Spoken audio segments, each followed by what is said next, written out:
Hi, everybody. Thanks for coming back. This is Tom Shatel. Welcome back to Tom's Press Box. I'm back. I can't believe it. They let me come back for another week. We're going to do this again. All my props are here. My man Z has put some of my stuff up, so I don't know what he did, but it's all. I feel like I'm at home. I've got a few topics to hit on today, real quick, and if I didn't bring a prop from home for the first one, so let me just. Here's my prop for the first topic. The money that my wife lets me have. Fred Hoiberg, Bill Moos. Holy cow! The media loved Bill Moos for obvious reasons. He told a good story. He was worth a good quote.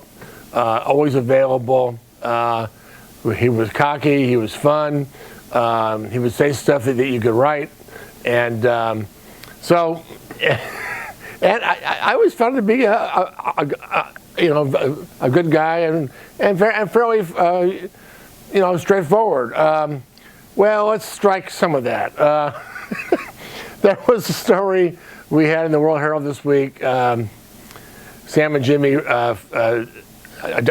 did some digging and found that in June of 2020, Mr. Moos gave Coach Fred Hoiberg, who had been here 1 year then, a contract extension, which gave him an 8th year, and basically he signed for a 7-year deal in 2019 at $3.5 million a year. So the extension essentially added the year to 2027, and now the buyout became $18 million. Well, I guess I understand it from this standpoint. In June of 2020, we didn't know. We had just started the whole COVID ordeal. We didn't know as sports fans we were going to have football season. Remember all that? I won't go into all that, Kevin Warren. But we didn't know if there was going to be a basketball season either. So, and there wasn't really much of one. They got through it. They're crowned national champion, but weren't fans, and there wasn't a lot of recruiting going on. There wasn't a lot of anything going on anywhere. So, in that sense, it made sense. But it was somewhat necessary. It was reckless in a lot of ways because Fred already had 7 years. I mean, if his deal ended in 2023 or 2024, if he did like a 4-year or 5-year deal, okay, maybe you give him another year because he's going to lose one for COVID. But he already had 7 years, so you don't need another year. And then you raise the buyout. Okay, look, when they hired Fred Hoiberg, we thought slam dunk. He'll get them to the tournament. He'll win. Nobody foresaw what the kind of struggles he's had. Nobody has. Nobody did that. But, I mean, and the worst part about it was Moose didn't tell anybody. Let me give you an example of what this was like. Okay? I'm a husband. I'm a guy that likes the cool stuff. Currently, I'd like to put a fire pit in our backyard. Well, my wife, the boss, she's a boss, but she's also the boss.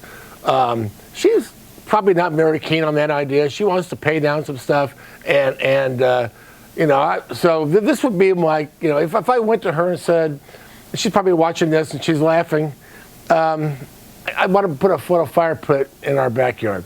She would put the hammer down on that so fast. So this would be like me installing the fire pit without telling her. And she'd have to go away for a while to not know what was going on. But after this, she might do that anyway. But the point is that Bill Moos did this without telling the people of Nebraska that he was spending money. He was spending another $3.5 million when he didn't have to do that. And apparently there were other extensions that if you're Trev Alberts, you're afraid to look in the attic and inside all the boxes because you don't know what's going to pop out at you. What else did he do on the way out the door? So it was really not a good deal. I will, Trev Alberts, one of the things he showed with Scott Frost, that it was a strategic chess move, and letting him come back for a year, making changes in the staff, but cutting the buyout in half. Nebraska needs to get back to, okay, there's money in Nebraska. We have no idea how much money. There's lots of money. Athletic department has money, more money than a lot of athletic departments. They've got it in reserve. They've got boosters. They've got high-level donors, and they've got the Big Ten check that they get every year.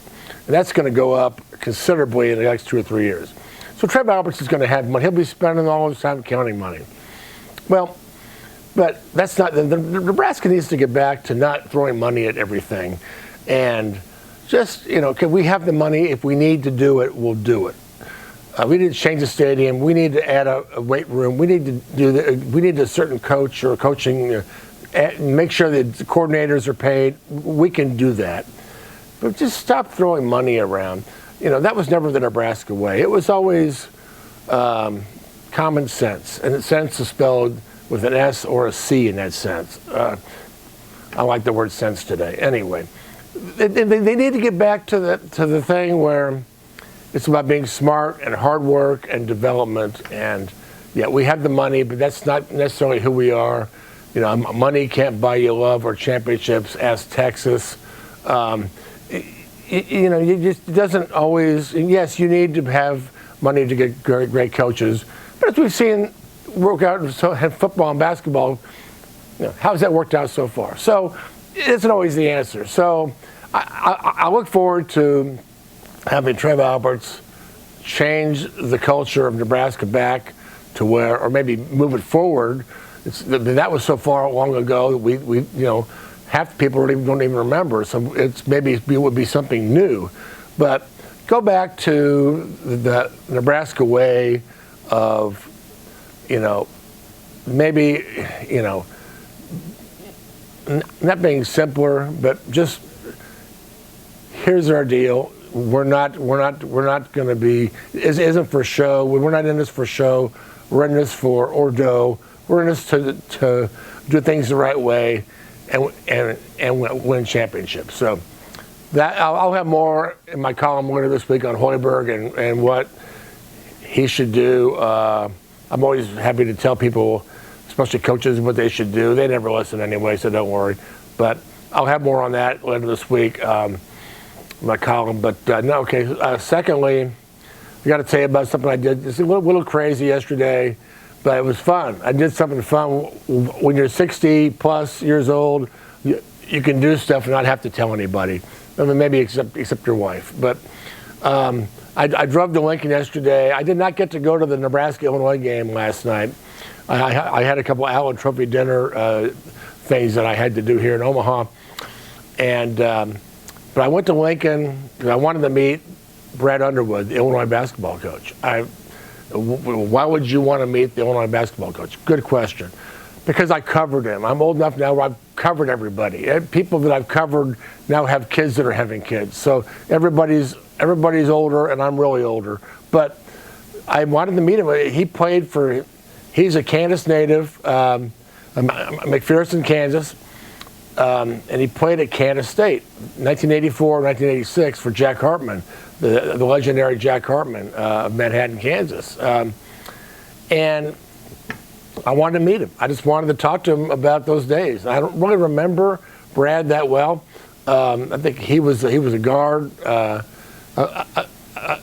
6'4". He came off the bench. He played some, but I'll be darned. The best coaches sometimes are not the stars. It's the guys on the bench who paid attention, who were smart and learned everything, and didn't have to rely on talent.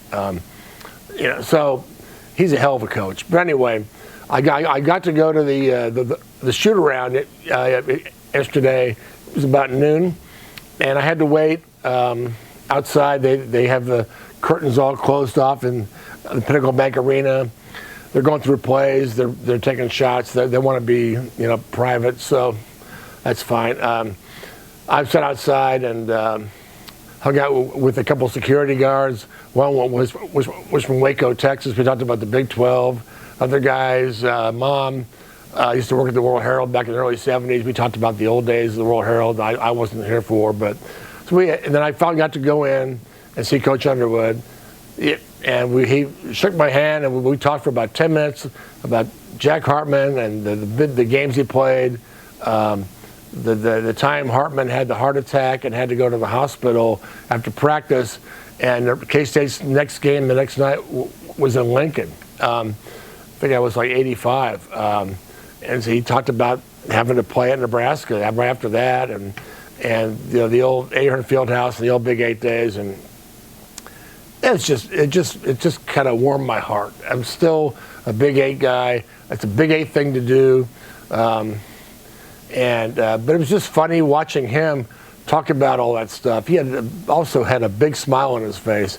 I think if you were part of the Big 8, or maybe it was the Southwest Conference or the old Big 10 or the old realignment, the old conferences before all this craziness, you kind of have a smile on your face talking about those days because it was simpler. And it was just better. So that's my old guys segment of the week.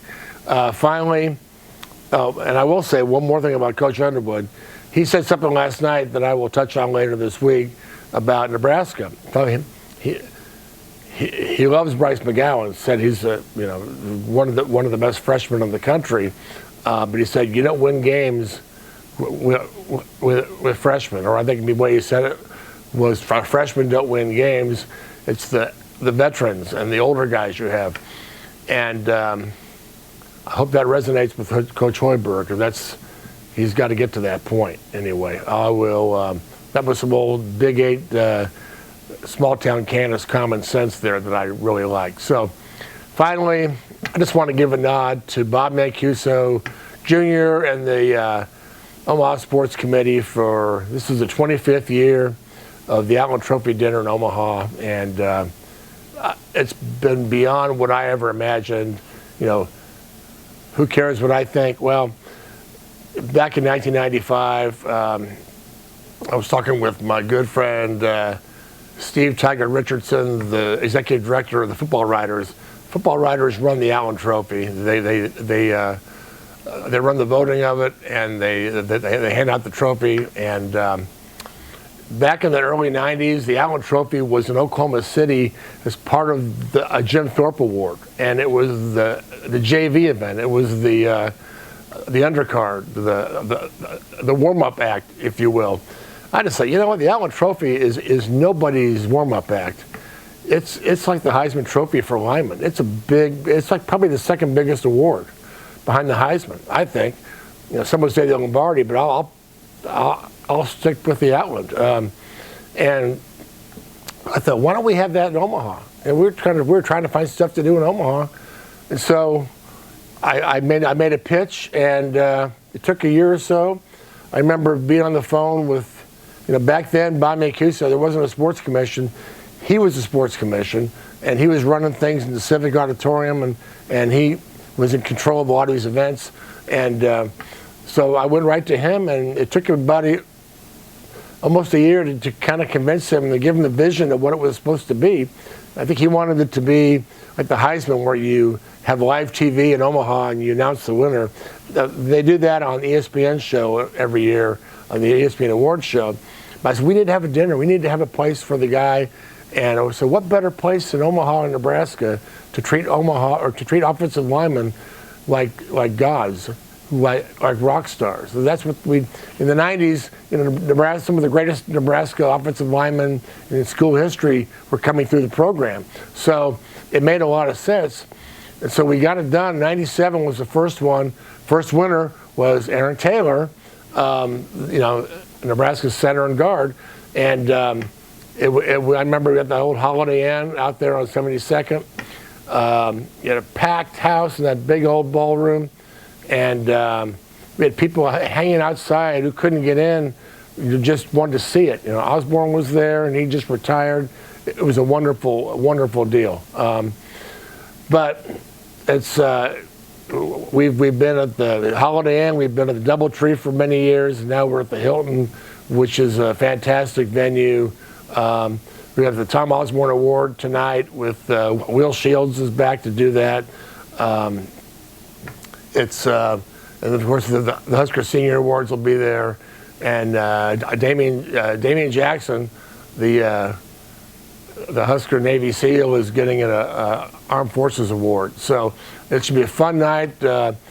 I was down there at the Hilton last night, and our winner, Jordan Davis, was just got back from Omaha Prime, where he polished off the biggest steak on the menu, something that was like this big, whatever, and he was walking around the lobby, and all these people in the lobby recognized him and wanted to go shake his hand and get his picture. He was doing selfies with all these people in the lobby. So it was kind of cool to see. His dad's wearing a national championship hat. They're fresh off the championship. So it should be a fun night. I love having those guys in Omaha. I think it adds to the city.